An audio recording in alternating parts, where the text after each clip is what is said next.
ए ए बेवड्या जवळ नको येऊ, मी उडी टाकीन. तुला वाचवायला नाही आलो मी. मग काय मी लाईफ मध्ये सगळं काय बघितलंय, पण कोण सुसाईड करताना बघितलं नाही भाई. मला बघायचं सुसाईड कशी करतात माणसं, कसं त्यांच्यात दम येतो. तू इथून उडी मारतो तर किती सेकंदात खाली पडतोय, तुझा डोळा बाहेर येतोय की तुझा भेजा बाहेर येतोय. मेल्यानंतर तुझ्या घरचे पहिले येतात का मित्र, का जिच्यासाठी तू मरतोय ती पहिले येते, हे बघायला आलोय मी. ए तुला कसं काय माहिती मी त्याच्यासाठी जीव देतोय? तुला बोललं ना मी लाईफ मध्ये सगळं काय बघितले. एक काम करा, तू मार उडी वार, मी रेकॉर्डिंग करतो, तुझ्या घरच्यांना सगळ्यांना दाखवतो की परत एक सुसाईड करायला गेलाय.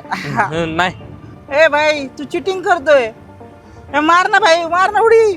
नाही मी नाही कोणासाठी मारणार. ए अरे थांब की, अरे एक काम कर, सिगरेट पास मला. सिगरेट? हा ठीक आहे चल पाचतो, म्हणजे माझ्या आधी तू मरशील आणि तुझं मयत बघायला मी येईन. बरं बाबा मैतीला पाच. चल चल चल चल की लवकर. बेवड्या कुठे गेला? इथं एक माणूस होता बेवडा, दिसला कुठं? इथं तर कोणच नव्हतं. ए भाई परवा दिवशी एका बेवड्या माणसाने ना सुसाईड केली होती इथं. काय? पण कोण सुसाईड करताना बघितलं नाही. मला बघायचं सुसाईड कशी करतात माणसं, कसं त्यांच्यात दम येतो. परत एक सुसाईड करायला गेलाय.